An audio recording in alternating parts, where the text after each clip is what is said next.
정치, 법률, 사회, 문화 하나의 작은 날개짓이 경제의 흐름을 바꾼다. 주가 당락의 기승전결, 서경석의 카운터펀치.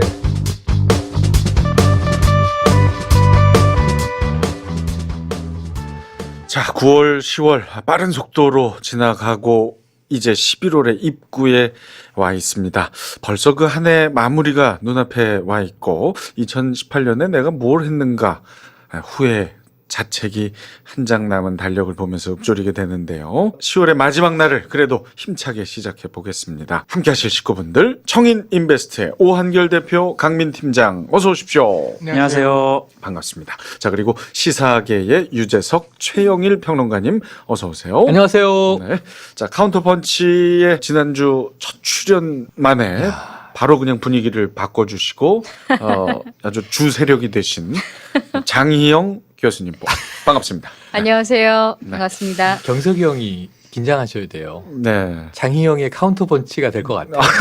왜 또 분위기 조장, 세력 이야기까지 나왔습니다. 지난주 아주 기가 막힌 방송 해주셨고 무서운 인물인 것 같아요. 네. 프로의 목마가 아닐까요? 네, 아주 방송을 아주 좀 풍성하게 만들어 이렇게 주셨어요. 견제하는 분들이 많다. 이 불안감 뭘까요? 네.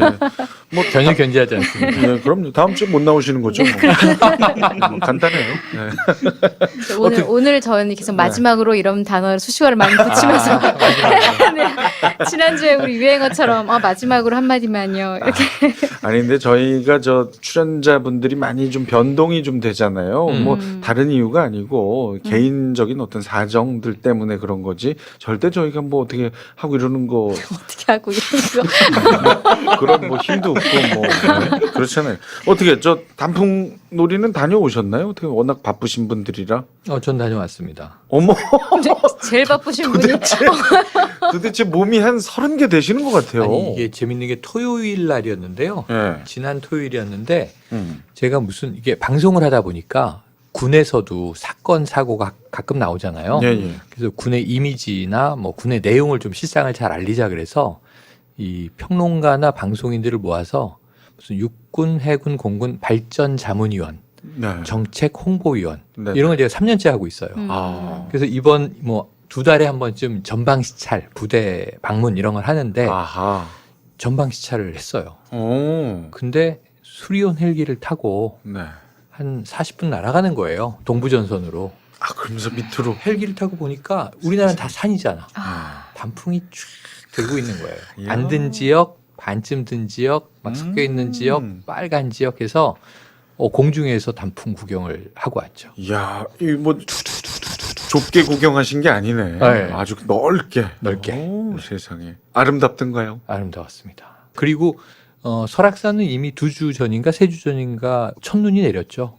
그랬었죠, 맞아요. 눈이 덮여 있어요. 향로봉 쪽 갔더니 그래서 겨울을 미리 체험하고 왔다 뭐 이런. 정말 부럽다. 네네. 네, 이 바쁜 와중에 또 경석형이 가시면 너무 좋아할 거예요. 부대에서. 네. 제가 왜요? 왜냐면 연예인을 기다리는데 저 가도 아무도 몰라요. 장병들은. 안 그래도 돌아다니는데 경석이 형 진짜 사나이 찍은 사진이죠. 아 갔다 왔었네 최근에. 네. 뭘 최근에. 네, 최근에 갔다 오셨네. 그 한 4년 됐어요. 지금 아유. 진짜 사나이 300인가를 지금 하고 지금 있죠. 300 하고 예. 있어요. 네. 제 모습은 강변북로 저 일산 이렇게 왔다 갔다 하실 때 군 장병들이 힘들 때 헬프콜이라고 있어요. 상담해주는 그거 제가 모델로 크게 사진이 이렇게 왔다 갔다 할 때 이렇게 위 살짝 보시면 보여요. 봤습니다. 예, 보셨죠? 예. 그쪽에 살아요. 왜냐면 대기 그쪽이에요. 아, 보셨군요. 네. 예. 그거 내릴만도 한데 제가 근데 5년째 그 자리에 그대로. 경석이 형 진짜 네. 사나이에 나오는 걸 제가 네. 본방에 사실 못했네요. 왜냐면 저는 여군 특집만 봤거든요. 아이. 네. 이시영 씨가 인상에 남았습니다. 예, 아유 감사해요. 네. 자, 오늘 주제가 사실 최영일 평론가님하고 가장 좀 가깝게 느껴질 주제입니다. 아주 각종 언론, 많은 국민들 아주 관심이 폭발하고 있는 주제거든요. 뭘까요? 저랑 가까운 거면? 수령하실 아, 얼마 안 남았잖아요. 상족? 자, 우리 청취자분들 궁금하시죠? 궁금하시면 청취 고정. 오늘의 주제를 공개합니다.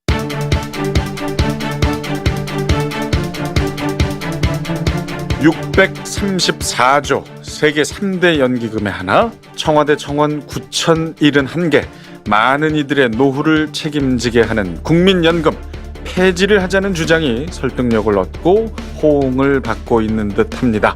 무엇이 국민을 화나게 하고 무엇이 국민을 불안하게 하는지 서경석의 카운터펀치 1부에서는 국민연금의 문제점을 다뤄봅니다.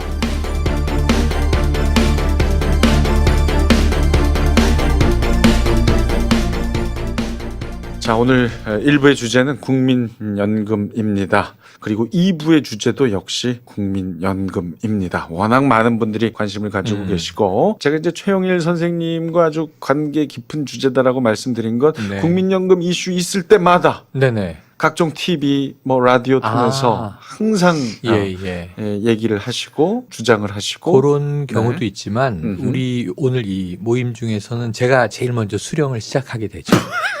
연금은 나이가 돼야 수령을 시작하기 때문에. 그 마지막 이유가 이제 그거였고요. 네네. 그래서 아까 전 상조인 줄 알고 이 얘기를 하려고 했어요. 오는 순서는 이 정해져 있지만 가는 순서는 정해져 있지 않은데 왜 그러시나 그랬더니 연금은 맞네요. 예, 연금 수령 가장 가깝게 지금 맞이하실 최영일 평론가님. 국민연금과 관련해서 최근에 이제 뭐 폐지 네. 얘기까지 네, 나오고 네. 있는데요. 국민청원. 네. 간단하게 그 이슈를 정리하시고 뭐 다들 할 말이 많으실 테니까 그냥 제가 발제만 드리면 네. 국민들이 이 아까 3대 연기금 중에 하나예요. 규모가 엄청나게 크고 적립도 많이 돼 있습니다.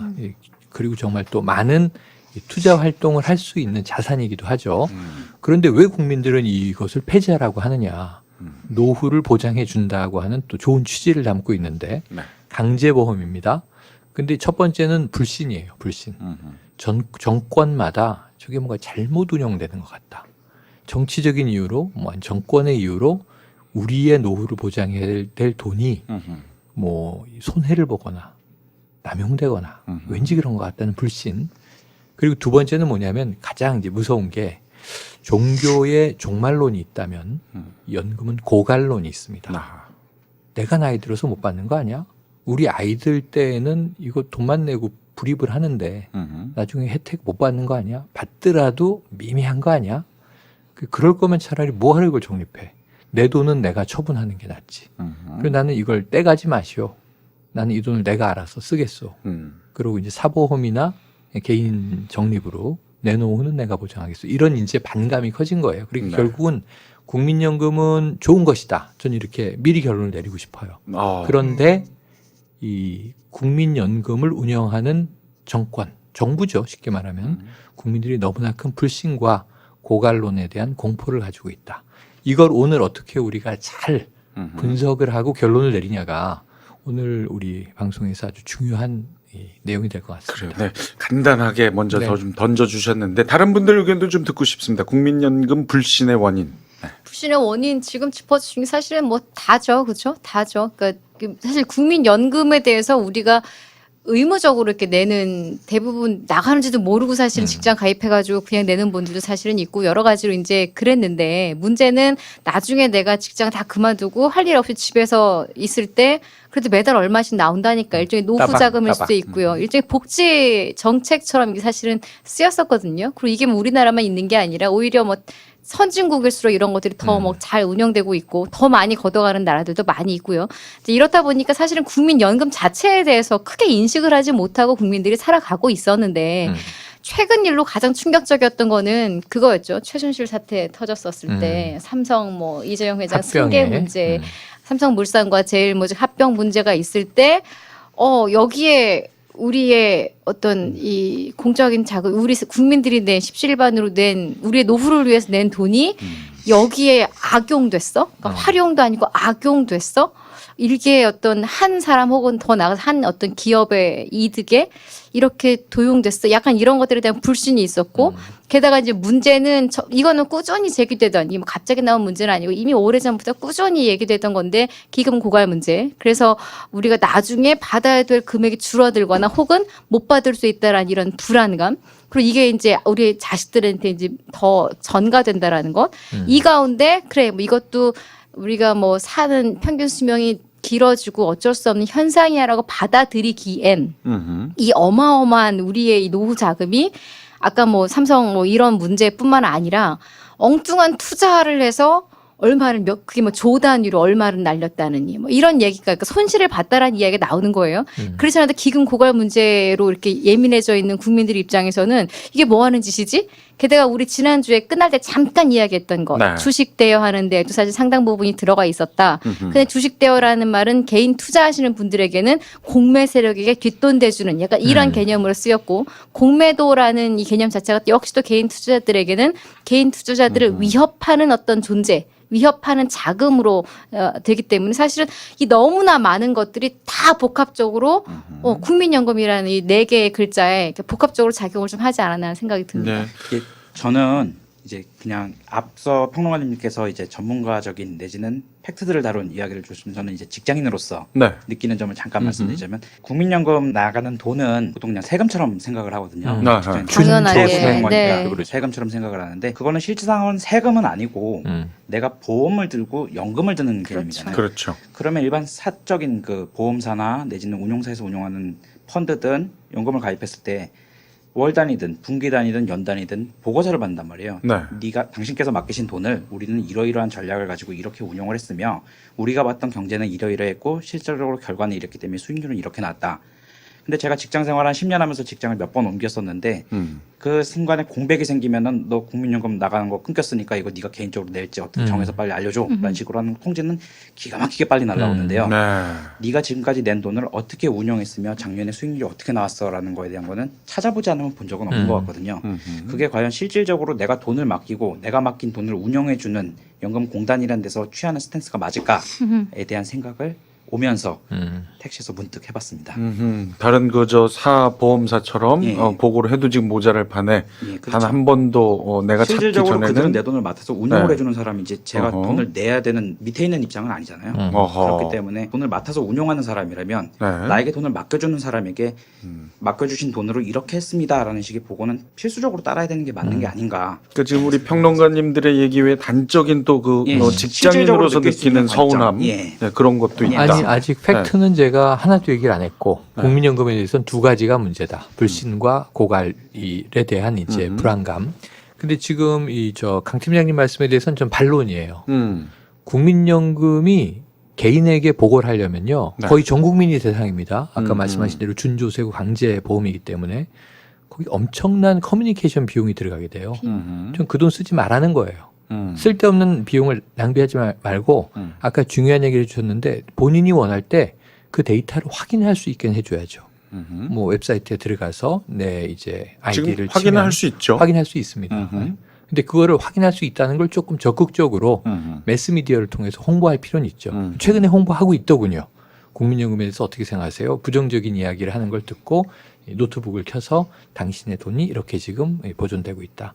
아, 이렇게 좋은 거였어요. 뭐 이제 이런 광고 홍보가 나와요. 이걸 더 많이 알려서 지금은 정보 사회니까 적극적으로 내 정보를 찾아볼 수 있잖아요. 지금 뭐 텍스, 이 세금도 이 텍스로 내는 시대 아닙니까? 카드로도 세금 내고. 그럼 그걸 확인은 해주되 개인 통보라는 게 자칫 잘못하면 재래식으로 또 쓸데없는 우편물 통해 쌓이는 건 지금 빌지밖에 없잖아요. 다 청구서잖아요. 네. 아니면 광고거나 손편지 안 쓰잖아요. 근데 이게 사실 관공서로 가보면 네네. 법적으로 고지하게 돼 있는 거기 때문에 막대한 비용이 들어가는데 개인들은 제때 못 받아봐요. 그러니까 저는 필요하다면 만약에 이 기상청에서 재난 통보를 문자로 날리는 것처럼 문자 정송 시스템 정도 생각해도 좋겠다는데 이게 동보가 아니고 다 맨투맨 퍼스널라이즈드 된 데이터를 알려야 되는데 네. 이게 ATM 같은 제 생일을 기억해 주는 건 주로 기계들이에요. 예예. 카드 꽂으면은 뭐 최영일 고객님 생일 축하드립니다 이런 거 나오고 문자로 이제 제가 가입해 있는 커뮤니티 무슨 쇼핑 사이트 이런 데서 이제 날라오는데 이거 다 마케팅 앤 세일즈 코스트예요.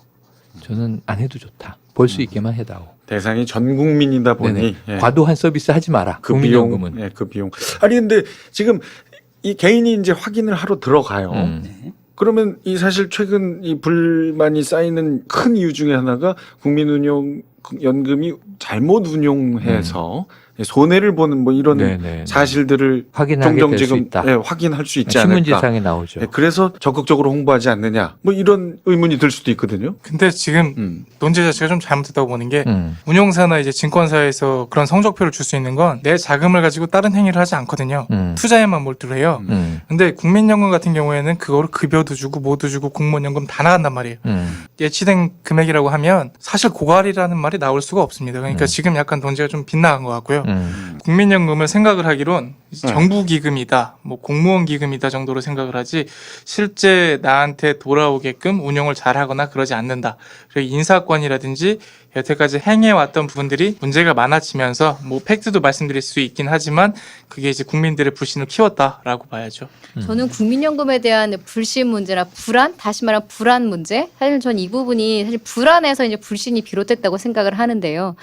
뭐냐면 솔직히 전 이 부분은 약간 언론이나 이런 곳에서도 조금 같이 반성을 해야 될 것 같아요. 지금 다 서민 경제가 힘들어요. 힘든 데다가 야, 너 네가 투자한 것도 다 못 받을 수 있대. 예를 들어 이런 얘기가 들어오면 이게 현실이든 아니든 감정적으로 우리가 나라 믿고 그냥 꼬박꼬박 냈는데 나라가 우리를 배신해? 이렇게 될 수가 있거든요.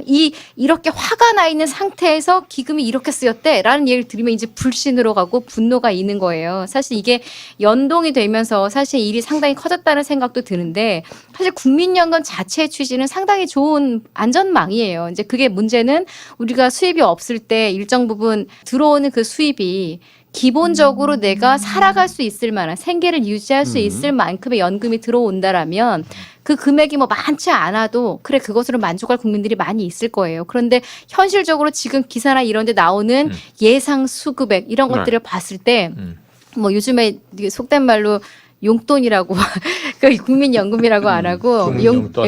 국민연금 용돈 이런 식으로 붙인대요. 이게 용돈 수준이다. 이게 생활비가 아니라 이걸로 당장 내가 정말 노후를 일 안 하고 이 연금만으로 살 수 있겠냐 의문이 나올 정도의 터무니없는 뭐 40몇만 원, 50몇만 원 이렇게 좀 측정이 되고 있다라는 이 부분에 대한 두려움이고 가장 큰 두려움은 이거죠. 못 받을 수도 있어. 이건 사실은 조금 받을 수 있어와는 차원이 다른 문제예요. 근데 사실 이게 당장 몇 년 후, 뭐 10년 후, 20년 후가 아니라 몇십 년 후의 얘기거든요. 그것도 지금 시뮬레이션한 지금의 예측 자료예요. 근데 이 부분에 대해서 너 못 받을 수 있어 라면서 정당한 타당성을 쫙 나열을 해버려요. 그러면은 대개는 우리가 다 계산하지 않잖아요. 전문가들이 알아서 계산해 놨겠지. 물론 위기의식 가지고 대책을 세우려면 미래를 미리 이렇게 예측해서 특히나 위험 요소 같은 경우에는 오히려 부풀려서 계산하는 게 맞아요. 그래야 안정적으로 지금 대책을 세울 수가 있으니까. 하지만 이 부분을 감정적으로 이렇게 욱할 정도로 이끌어가는 건 좀 여러 가지 문제점이 좀 함께 있다는 생각도 들고 지금부터라도 우리 카운터펀치에서라도 일단 국민연금부터 제대로 좀 뭔지 알면 폐지야 이렇게 극단적인 얘기가 아니라 어떻게 좋은 방법을 개선할까 이 방법을 저는 분명히 찾아갈 수 방향성을 잡을 수 있다고 저는 봐요. 저 하나만 여쭤보겠습니다. 우리 장 교수님은 그러면 현재 상태 국민연금은 문제가 있다고 생각하십니까? 저는 사실 가장 화가 났던 부분은 뭐냐면요. 뭐 제대로 수익을 못 냈다, 뭐 적자를 냈다. 전 이건 왜냐하면 그럴 수 있어요. 그러니까 근데 문제는 어쩔 수 없이 정말 나는 그러니까 수익을 볼 줄 알고 투자를 했는데 손실을 봤다라면 국민들도 이해를 할 수 있어요. 우리가 뭐 다 100% 수익률을 보나요? 다만 아까처럼 뭐 국가의 어떤 권력자에 의해서 엉뚱한 데 투자를 했다거나 이렇게 엉뚱한 데 쓰인 거는 상당히 문제가 있고 이 부분에 대해서는 법적인 걸 떠나서 앞으로 다시는 이런 일이 발생하지 않도록 제도를 만들어서 국민들이 다시 신뢰를 할 수 있게 이 방법을 찾아야 된다라고 보고요. 문제는 기금 고갈 문제인데 네네. 그거야말로 국가가 잘못했다라기보다는 처음에 국민연금 뭐 이런 것들이 만들어질 때 평균 수명은 지금하고는 그냥 뭐 1, 2년 차이가 아니에요. 10년, 20년 차이가 나기 때문에 이걸 매달 수령했을 때 금액으로 환산을 한다면 어마어마하거든요. 그래서 그 부분에 대해서 그 당시에 예측을 못한 건 그 당시의 잘못인 것이지 지금의 잘못은 또 아니에요. 예, 저도 드릴 말씀 있었는데요. 아까 아하. 말씀하신 거 쭉 들으면서 했었는데 일단은 언론이나 이런 데서 이제 자꾸 자극적으로 몰아가는 거는 확실히 언론사 특유의 성격인 것 같고요. 섹시한 기사들을 자꾸 내줘야지만 호응을 받고 관심을 받을 수 있습니다. 근데 말씀드린 대로 그 기금 고갈이나 이런 부분에 대한 문제는 구조적인 문제로 접근을 하게 되잖아요. 인구 구조 계속 감소되고 노령화 인구는 증가하면서 활동을 할 수 있는 인구 연령대는 계속 감소하고 있고 출생자 수 감소하고 있고 근데 말씀하셨던 거랑 마찬가지로 그때 당시의 설계와 지금의 설계가 다르기 때문에 또 있고 구조적인 문제로 내가 낸 돈이 운영된 상태에서 내가 받는 구조가 아니라 내가 낸 돈이 있는 상태에서 그 밑에서 들어오는 돈도 추가적으로 또 운용이 돼버리고 돌아가고 넘어가고 이런 식으로 딱 내가 낸 만큼만 결과가 나와서 받는다 이 개념이 아니기 때문에 그 부분에 대해서는 계속 국민연금에서 고민을 하고 나아갈 방향을 개선해야 되는 거고요. 국민연금의 취지 자체는 사회적으로는 있어야 하는 거다라고 보는 거는 평론가님 발상에 대해서 저는 동감하고 있습니다. 아니 그러니까 지금 고갈을 걱정하는 가장 큰 이유는 수명이 연장되고 예? 저출산 그렇죠. 뭐 이게 가장 큰 겁니까? 그러니까 이유가? 간단하게 네. 말씀드리면 이 불입하는 사람들은 점점 줄어든다. 그럼 해마다 거치는 연금은 줄어들어요. 그러니까 보험이 뭔가를 생각해 보면 간단하죠.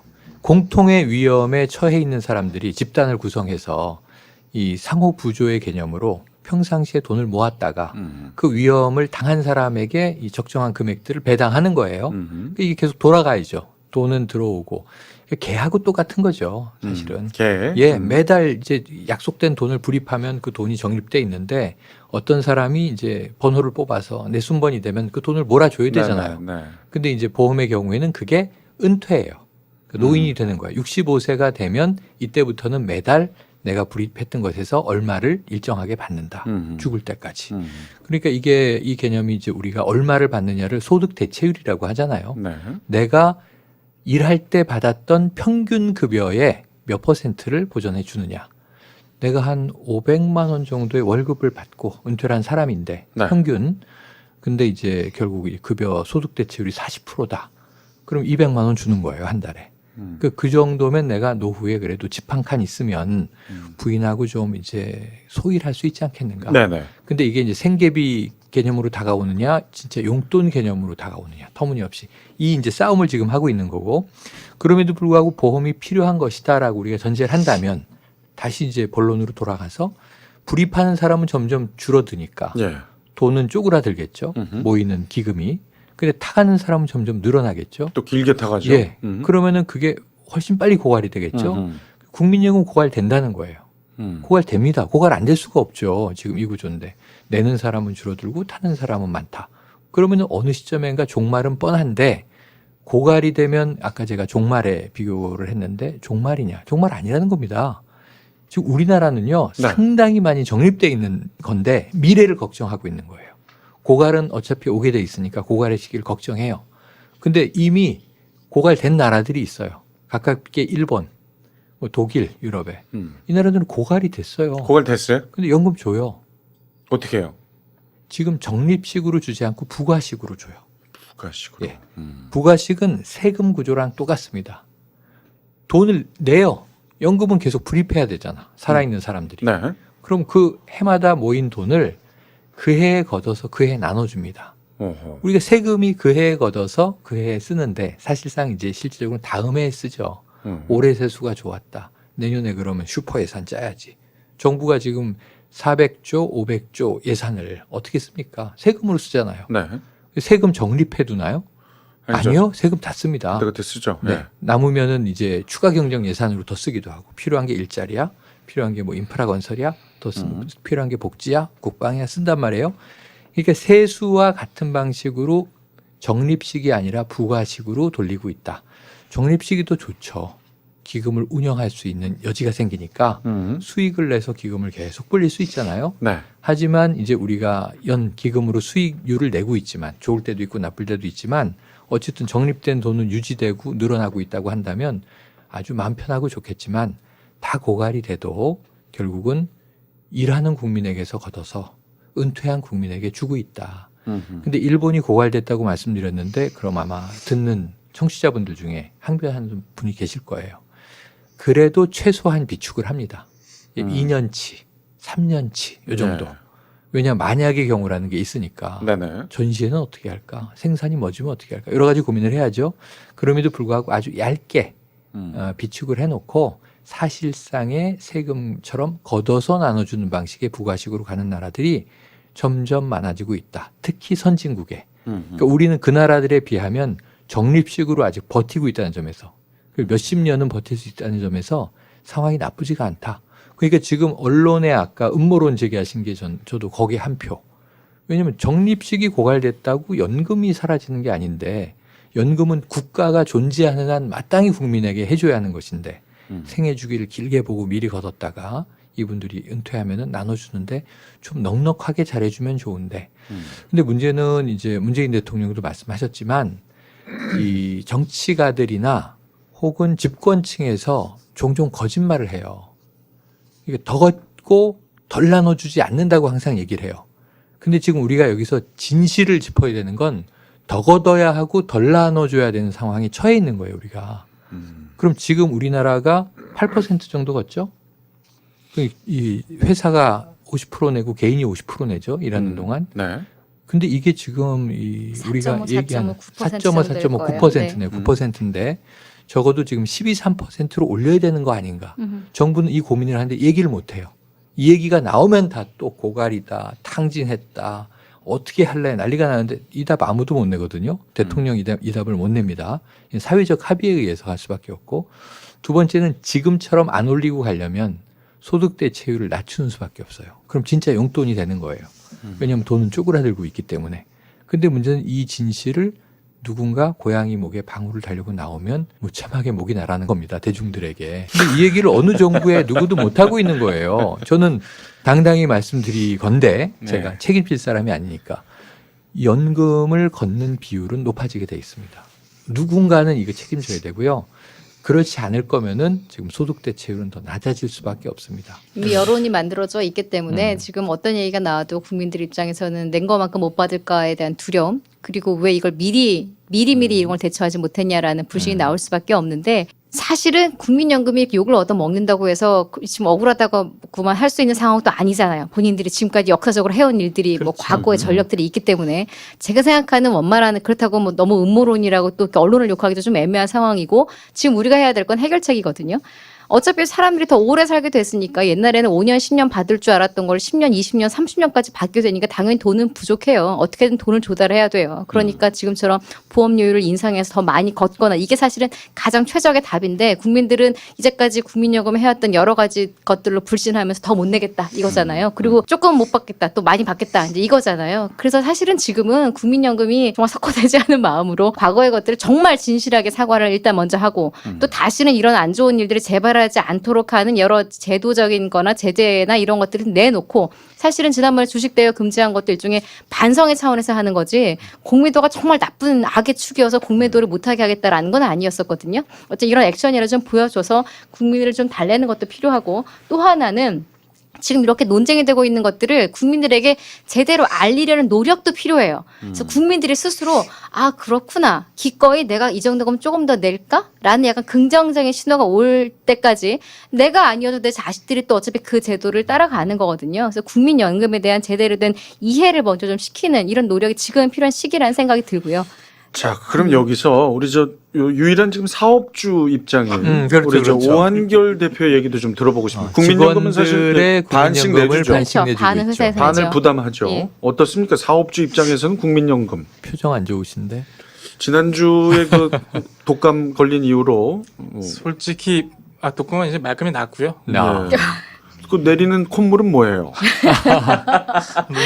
아, 물이에요? 네, 물. 말씀하세요. 사실 지금 경기도 안 좋은데 세수가 자꾸 늘어날 거에 대한 부담은 확실히 있죠. 네. 뭐 매출이라든지 경기 활성화가 충분히 돼서 직원들한테 더 가는 거잖아요. 사실 그거는 뭐 매출이 그만큼 올라오고 경기가 활성화된다면 상관이 없겠으나 그런 상황이 아닌데도 세수는 계속 증대할 수 있다는 건 사실 저한테 부담으로 다가오고요.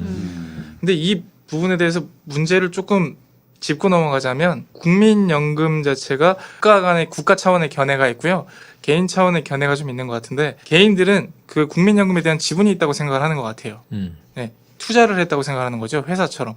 근데 국민연금은 분명히 보장을 해줬고 물가가치 상승률까지 반영을 해서 나중에 너네가 연령이 좀 네. 고연령이 됐을 때 노후에 아까 될 때. 평론가님께서 말씀해 주신 것처럼 좀 그래도 살 수 있게끔 만들어 놓는 게 국가적 차원에서 아직 리스크 관리 장치다. 이렇게 보는 게 이제 국가 차원이라고 한다면 개인들은 야 내가 투자를 했고 분명히 보장도 해줬으면서 거기에 대해서 계속 못 돌려준다고 니네가 말을 하고 있고 모자라다고 얘기를 하고 있고 거기에 사용 용도도 안 밝히고 있고 뭐 원인에 대한 규명이나 해석도 안 하고 있고 분석도 안 해주니까 내가 여기다 왜 투자해야 되냐. 차라리 내가 갖고 있는 게 낫다. 이제 이런 발상이 생겨버리는 거죠. 그러면서 공무원 수는 계속 늘리다 보니까 오히려 개인들한테는 난 여긴 투자할 이유가 없어가 돼버리는 거예요. 그러니까 여기가 맡기는 관점이 아니고요. 투자의 관점으로 지금 개인들은 보고 있다고 봐야 되는 거죠. 네.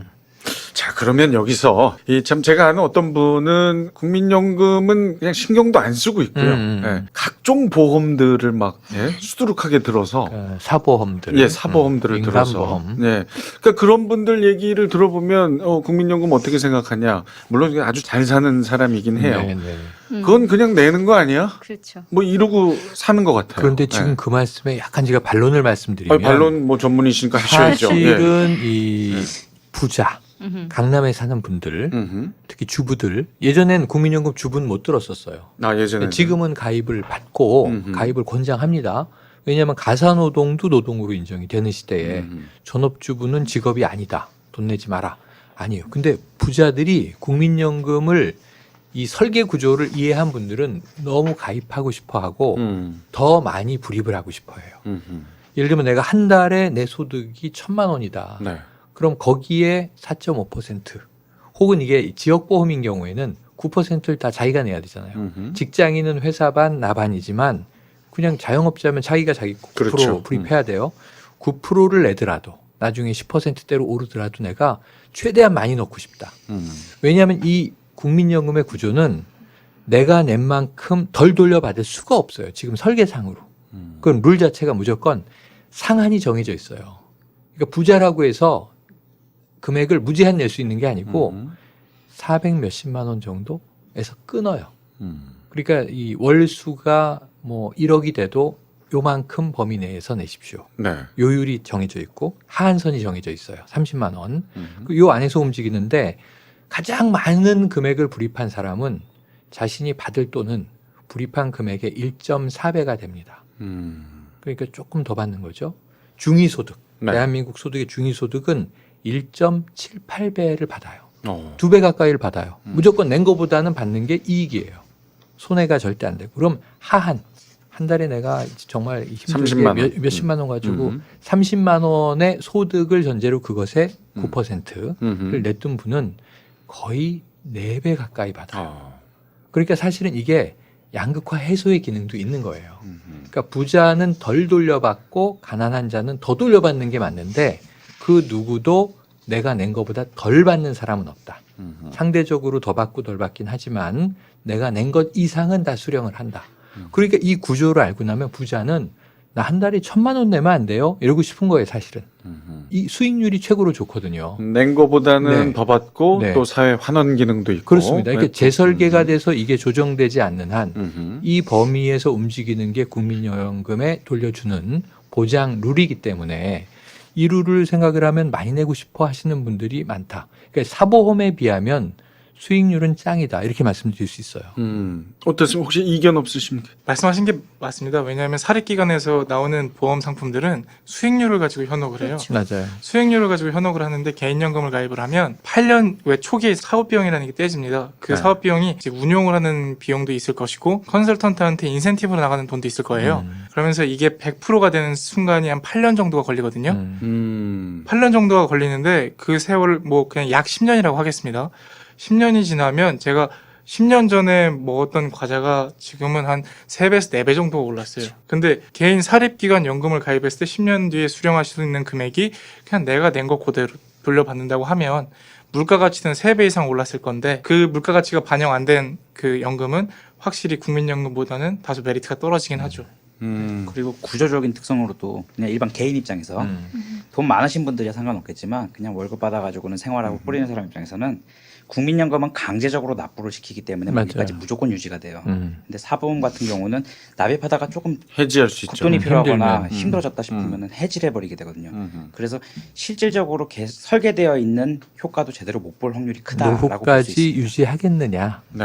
내가 만약에 위기가 닥치면 이걸 빼지 않겠느냐? 사보험업계 종사자들이 저희 팟캐스트에 막 항의 전화 하시는 거 아니에요? 잘 안 들으시는 걸로 돼 근데, 있어요. 아, 네. 근데 디테일하게 원리는 원리적으로는 맞죠. 다 맞죠. 왜냐하면 사기업은 당연히 이윤 추구를 하기 때문에 국민연금과는 그러니까 본질적으로 다른 태생 자체가 다른 거예요. 다르기 때문에 그렇고 국민연금을 제도적으로 봤을 때는 사실은 필요한 것이고 우리가 좀 개선할 부분인 거지 폐지나 이렇게 극단적으로 갈 필요는 없다고도 말씀을 드렸습니다만 국민연금이 그러니까 일단 겉은 그렇죠. 지금 미리 받은 거 너희 당신들 노후에 어려울 때 우리가 보존해 주겠습니다이지만 또 국가 차원에서는 이것도 있어요. 미리 돈을 확 땡겨서 빌리는 거잖아요. 어쩌면. 사실 그걸 예를 들어 지금 기금 운영이라는 걸 하기도 하고 또 이제 필요한데 땡겨서 쓰기도 하고 여러 가지로 국민들에게 걷는 세금 외에 그 돈이 어마어마하기 때문에 그걸 이제 국가에서도 재투자를 하건 아니면 당장 어디 무슨 뭐 문제 생긴데 맞건 할 수 있는 기능들도 있어요. 국가가 얻는 이득도 분명히 있어요. 국가가 국민들만을 위해서 하는 건 아닌데 문제는 지금 말씀하신 대로 예를 들어 뭐 60세부터 돈을 받을 줄 알고 살았던 분들 네. 갑자기 개혁을 해서 2년 후 혹은 5년 후 혹은 8년 후부터 받을 수 있습니다라는 제도 개혁이 이루어져 버리면 당장 내 노후 계획이나 이런 것들을 쭉 이렇게 했던 분들에게는 1차적으로 배신감이 느껴질 거고요.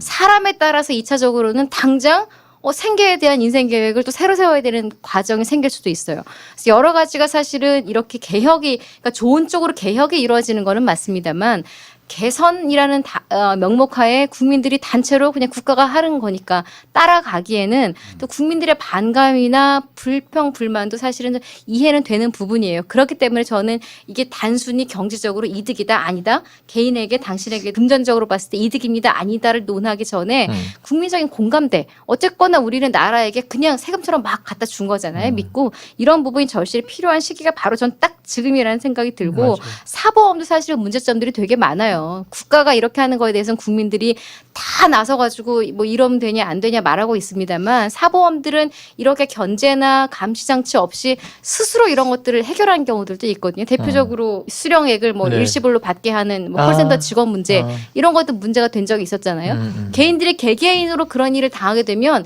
이게 뭔 일인지도 모르고 그냥 지나가고 사실상 나는 금전적으로 손해를 본 것임에도 불구하고 사보험의 경우에 이제 이런 케이스의 경우에 모르고 지나가는 경우가 있어요. 근데 이제 국가 문제다 보니까 전 국민이 관심을 갖고 언론이 같이 또 이렇게 관심을 갖다 보니까 어마어마하게 사실 부풀려진 면도 없잖아. 있다 이제 이 설명이었었습니다. 아니 그럼 지금 방금 여러분의 이야기를 종합해 보면 이게 확실한 건 이거네요. 그러니까 사보험은 보험료를 내면 그 중에 일부가 아까 뭐라 그랬지? 사업 비용으로 아니 기업이니까 당연히 떼가는 거고 기업이니까. 국민연금은 아니, 국민연금도 거기 직원들도 월급 줘야 되고 하기는 하죠. 조직 운영비가 다만 있지만. 기업들은 네. 기업 이윤을 또 추구하잖아요. 플러스 알파. 이제 그 부분이 국가는 없지만 일단 이런 국민연금은 차이인 그 거죠. 부분은 없다. 예.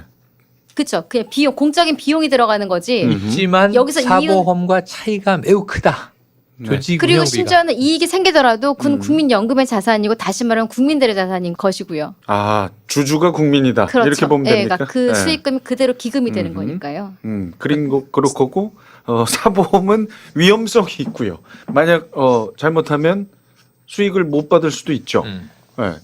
주식에 투자하는 보험이면 그 중도 해지했을 때 아하. 그쵸. 정확히 큰 내가 낸 금액을 다 못 돌려받아요. 해지하면 무조건 손해죠. 약관에 그게 이제 사보험. 10년이나 뭐 그렇죠. 8년 이렇게 기간 이제 그 안에 해지하면 무조건 만기 전에 손해죠. 예. 해지하면. 근데 내가 손해 본 만큼 보험사가 이득을 봅니다. 그렇죠. 네, 그런 구조고요. 대신에 얘네는 재무회계 기준법이 이제 국가에서 확실하게 정해놨고 그래서 못 받을 확률이 좀 덜하다면 국민연금은 이제 그런 것들이 없고 해지도 할 수 없으니 그런 거에 대한 답답함을 토로하는 거죠. 그래서 제가 재밌는 건 저는 이건 음모론을 제기하는데 사보험을 비난하는 건 아니에요. 사보험은 사보험대로 이제 존재 그렇죠. 가치가 정립되어 온 있죠. 역사가 있어요. 공보험이 다 못하는 걸 또 이제 사보험이 메꿔주는 역할도 있습니다. 사보험은 굉장히 다양하게 또 쪼개져 있잖아요. 네네. 그 개인의 필요에 맞게끔 맞춤형 서비스를 해준단 말이에요. 그 그래서 말씀하셨던 왜 예. 그 국민연금은 더 내고 싶어도 상한이 못 정해서 내죠. 못 네. 내죠. 하지만 맞습니다. 사보험은 그런 게 맞습니다. 없는 상품이 많죠. 제가 네. 깜짝 놀란 게 1920년대에 이 스콧 니어링이라는 사회 사상가가 이 사람은 이 정부하고 투쟁을 했던 우리나라로 치면 뭐 민주화 투사예요. 네. 그러니까 나는 지금 대학에서 강사를 하고 있지만 잘릴 거야. 나는 아마 직업적으로 돈을 벌기 힘들 거야.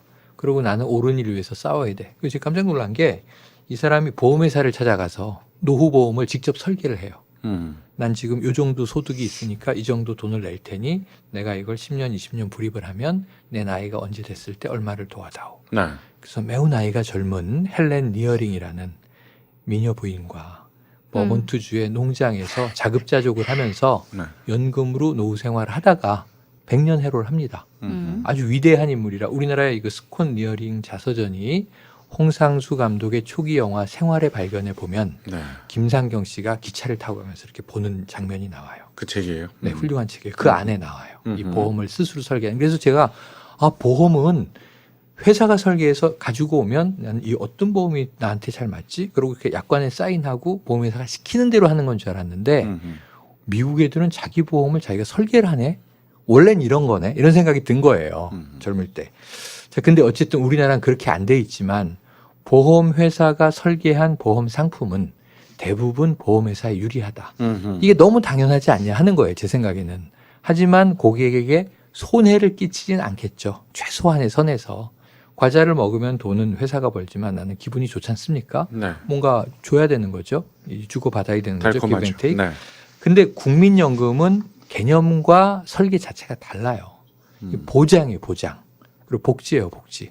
그래서 국민연금이냐 사보험이냐. 그럼 국민연금은 강제 준조세에 지금 해당되는 보험이기도 하지만 이것은 국가가 존재하는 한은 국민에게 해줘야 되는 최소한의 보장 장치다.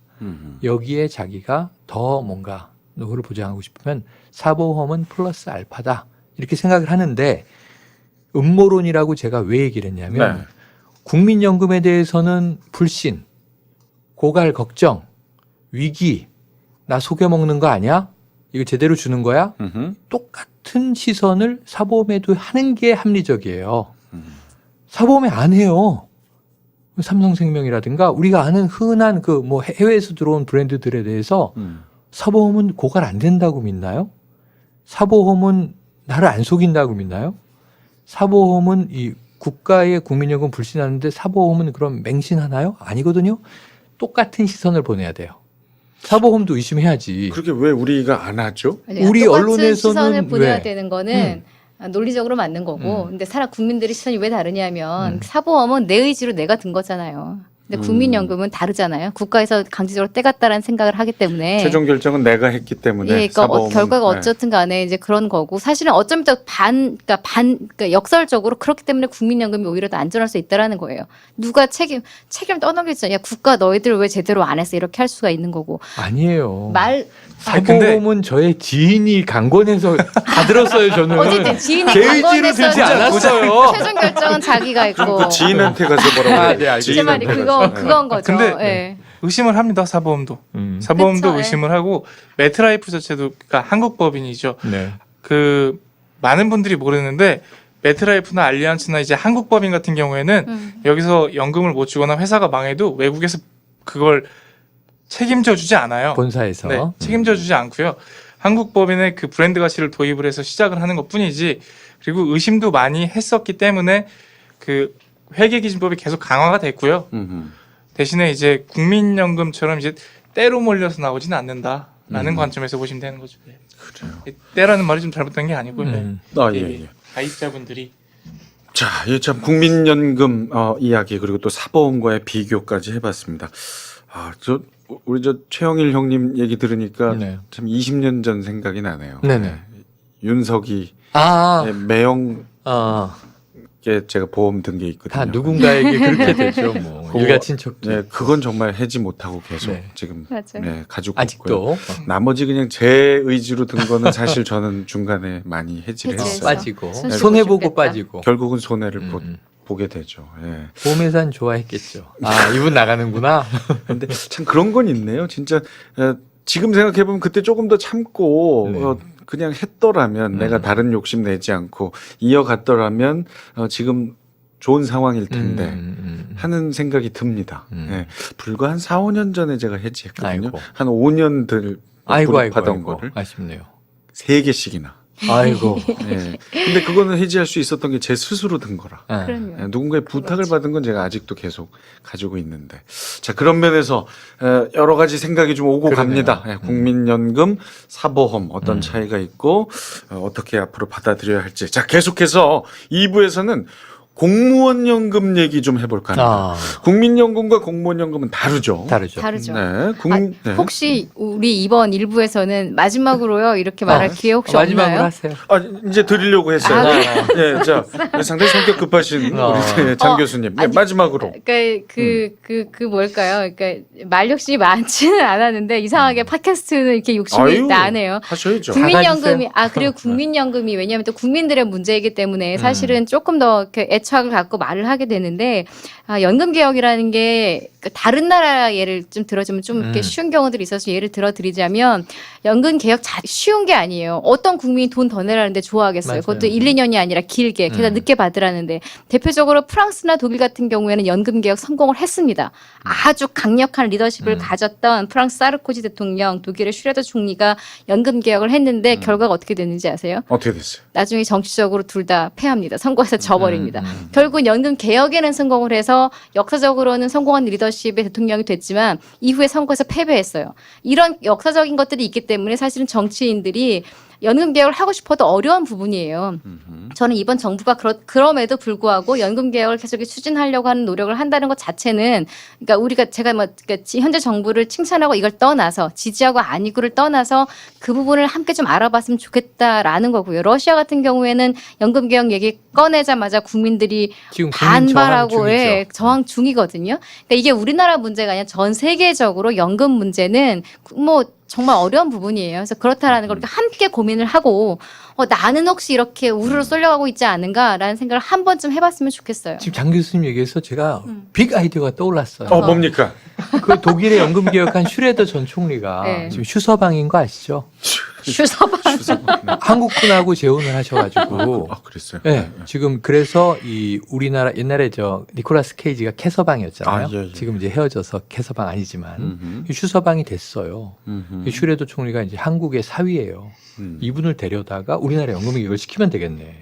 좀 무리가 갈걸요. 저 결국 독일을 얼마까지 올렸는지 아세요? 보험료율 19%까지 올렸어요. 안 되겠네. 18.9%. 안 되겠다. 우리 지금 딴 사람을 찾자. 저 사업 접어야 될 것 같은데 그 정도는. 그렇지. 최영일 형님 안 그렇게 봤는데 상당히 귀가 얇으신 분. 네. 예, 하루에도 한 20번 왔다 갔다. 네, 저는 귀가 그 아기 코끼리 전보 날라다닐 수도 있어요. 하도 팔랑거려서. 아기는 또 뭐야? 아기 그냥 코끼리. 아재 코끼리. 아이고 죄송합니다. 삼촌 코끼리. 자, 이 국민연금에 대한 이야기 이제 마무리하겠습니다. 정말 이게 잘못 운영되고 네, 뭔가 그 국민의 바람과는 다른 쪽으로 이용되는 그런 전철은 절대 밟지 않고요. 국민 여러분의 목소리에 귀 기울이면서 정말 잘 좀 운영해 주시기를 진심으로 바랍니다. 진짜 마지막으로 제발 부탁인데 저 한 초반에 좀 얘기들 좀 활발하게 해주시고. 인저리 타임을 마지막에. 이런 맛이 있는 거니까. 네네. 절대 사기업에 대한 보험이 나쁘다고 말씀드린 건 아니니까 오해하지 말아주셨으면 감사하겠습니다. 당연하죠. 새 가슴이네. 저분. 아니 근데 참 저런 자세는 전 좋은 것 같아요. 좋아요. 네, 무작정. 강권하는 네. 지인이 나쁠 뿐. 사보험. 잘 지휘를 탓하지. 그리고 이게- 좋은 사보험 참 많습니다. 많습니다. 예, 그리고 그 보험 설계하시는 분 중에 진심으로 고객을 위하는 분들도 많아요. 이 말씀을 드리는 이유가 되게 네. 편향되게 보실 수 있는 분들이 많이 있기 때문에 예, 그 그럼요. 얘기 들었으니까 가서 야, 사보험은 안 좋아 이렇게 되면 그건 아유, 문제가 당연하죠. 있잖아요. 그래서 잘하셨어요. 말씀을 드린 겁니다. 예, 맞습니다. 원인을 드려야죠. 좋은 영업사원분들 많으세요. 예, 대표적인 분이 이윤석 씨 매형이세요. 아직 유지하고 계신. 아니 지금 이제 다른 일 하시는. 그래요? 자, 계속해서 2부에서 뵙도록 할게요. 정치 고정! 매주 수요일 업데이트되는 카운터펀치는 팟빵, 파티, 아이튠즈에서 청취하실 수 있습니다. 검색창에서 카운터펀치를 찾아 구독과 하트 눌러주시고요.